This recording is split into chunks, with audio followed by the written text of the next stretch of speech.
kalupa, dumating yung ating order na incubator. Ay, made in China. Pero masusubukan natin ang effectivity ng made in China na to, na ating incubator. Unbox natin.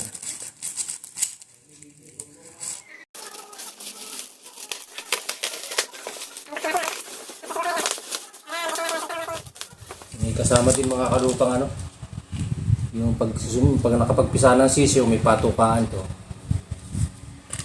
I-assemble na ganyan. Tapos dito lalagyan ng pitch para pagka sisiyo natutukan na lang dito. Okay din may kasama na siyang ganito. Tapos hindi siya kasamang painuman. Just in case nakapagpisa na nga talaga ng sisiyo, ito naman painuman. Lalagyan ito na tubig, tapos auto-dispense din siya.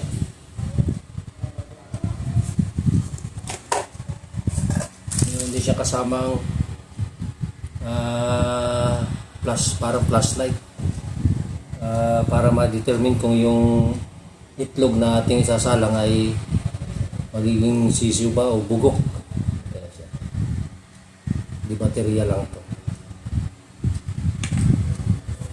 At dahil tayo may prepare na rin itlog, ayan, susubukan na natin na gamitin itong ating bagong incubator na to para ma-prove natin kung epektibo ba yung pagkakabili natin ng ating bagong mini incubator na to. Itong ating nabiling incubator na to ay ang capacity lang ay 56 eggs kapag kayong manok, chicken. Pero kapag kayong ang gagamitin ay mga siguro pugo, ay mas marami magiging laman. Kasi doon sa composition nito, try na natin kabit yung kanyang mga rotator, yung kanyang mga ruler. Meron siyang kabitan na pwede yung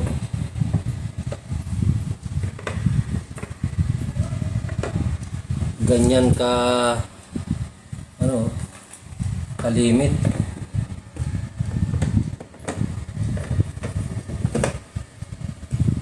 Pagka ganyan kalimit, ibig sabihin dikit-dikit maliit na itlog yung sasalang mo. Pero dahil ang sasalang natin ay itlog ng manok, ay dadalangan natin. Yun o.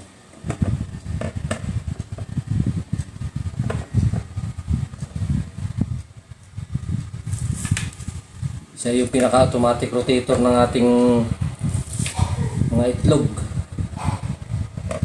para hindi na siya hinahalo. Kasi yung ordinaryong manual, ang pinaka-procedure niya ay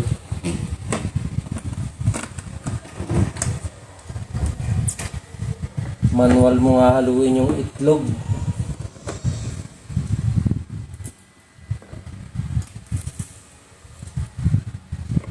Ito, automatic na po siya. Maghihintay na lang ng pisa. Kasi sa totoo lamang, kapag kayong manual, mabala din. Araw-araw mo kasi siyang mabaliktarin yung itlog. Samantalang kung ganitong auto-rotate na po siya, maghihintay ka na lang ng 21 days para magpisa yung ating sinalang na itlog. At ang totoo niya, dual power supply siya. Itong isang connection na to, connector na to, ay para sa 12 volt. Halimbawa nag-brown out, dahil ito yung kanyang connection for electric supply. Ito naman yung kanyang connection for battery supply. Na halimbawa nga siya ay nag-brown out at talagang kasi meron pong problema pagka yung mahaba pagkaka-brown out, lalo tigit nakasalang na yung ating itlog, hindi ma-maintain yung temperature na hinahanap po ng itlog para maging sisiw, para mapisa. Kaya kailangan may alternative po tayong power supply para at least hindi po magkaroon ng problema yung pagpisa ng ating itlog. At kagaya po niyan, nailagay na natin yung ating mga rotators. Nalagay na natin yung ating itlog.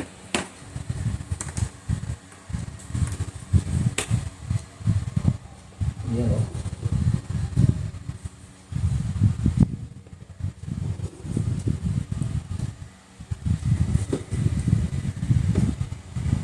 Ang totoo niyan ang itlog natin kukunti pa. Bali isang tray pa lang to bali 30 pieces pa lang ulit itong ating itlog. Pero dahil sinusubukan nga po natin yung effectivity nitong ating incubator, tama na muna itong ganito karami. Hindi pa po kasi ganun karami yung naging itlog ng ating mga inahing paitlogin. Kaya po ganito pa lang yung volume ng ating itlog na papipisa Pero okay na rin po to para masubukan nga po kung epektibo nga ba itong ating incubator na ito. Kapag naman epektibo naman po ay tuloy-tuloy pa rin po yung ating gagawing pagpapapisa. Dahil isang abala na lamang po.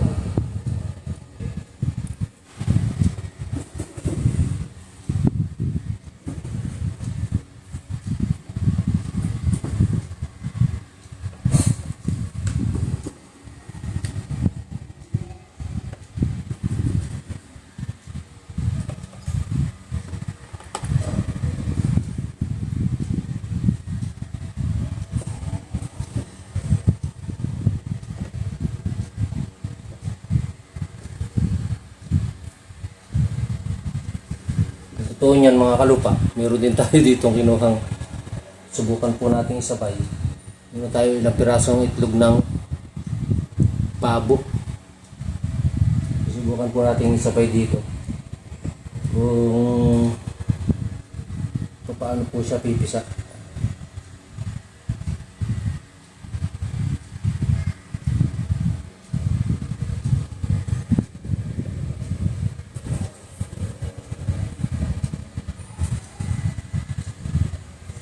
Subukan nga po kung magkakasabay nga po bang pumisa yung itlog ng pabo. Ayun. So yun mga kalupa. Diba? Halos kompleto lang. So ang gagawin natin po ngayon, ikakabit na natin itong ating pinaka cover nya para isaksak na natin sa power supply. Ayun. I-connect po natin yung kanyang easy connector sa ilalim. At siya magsisilbi pong pampainit.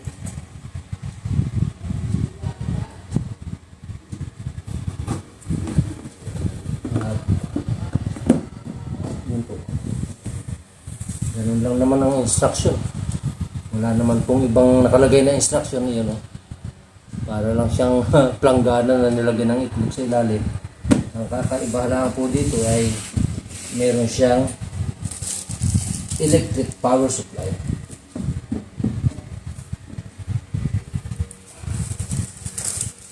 At ito, susubukan na natin isaksak.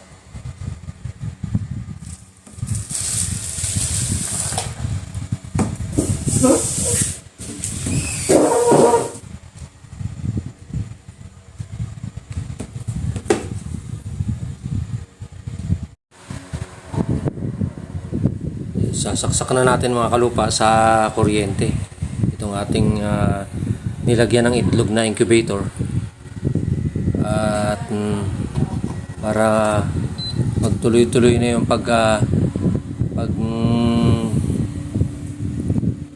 proseso ng pagpipisa ng ating itlog. So ang gagawin po natin ay yun, nag-indicate na po yung ating temperature. Ang sabi po ng ating mga pinanood ng mga experts sa YouTube ay dapat ang temperature ay in between 37.5 to 38.4. So sa ngayon, ito po yung kasalukuyan niyang temperature nung isaksak natin. Obserbahan natin to kung ito'y hindi bababa or pag kailangan nating i-maintain siya mamaya, siset natin siya sa 38.4. Doon yung kailangan na temperature na pwedeng magbigay ng tamang init sa ating mga itlog para pumisa.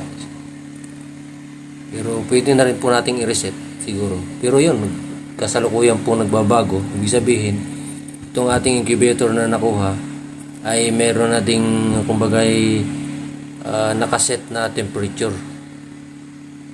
Kahit pa halimbawa ay hindi pa nagagamit. Ayun. Nag 38.3 na. Sabihin nag-accumulate na ng init yung ating incubator. So, yun mga kalupa. Ang kaganapan ng unboxing natin ng ating automatic electric incubator. At obserbahan natin yung nilagay nating itlog. Kung sa loob po ng mga panahon na humigit kumulang 21 days ay mapipisa. Kasama na po yung inilagay nating itlog ng pabo. So yun mga kalupa, ang kaganapan, update po natin kayo kung ano po ang mga mangyayari sa susunod po mga araw kapag ito pong ating sinalang na mga itlog ay mapipisa na or napisa na.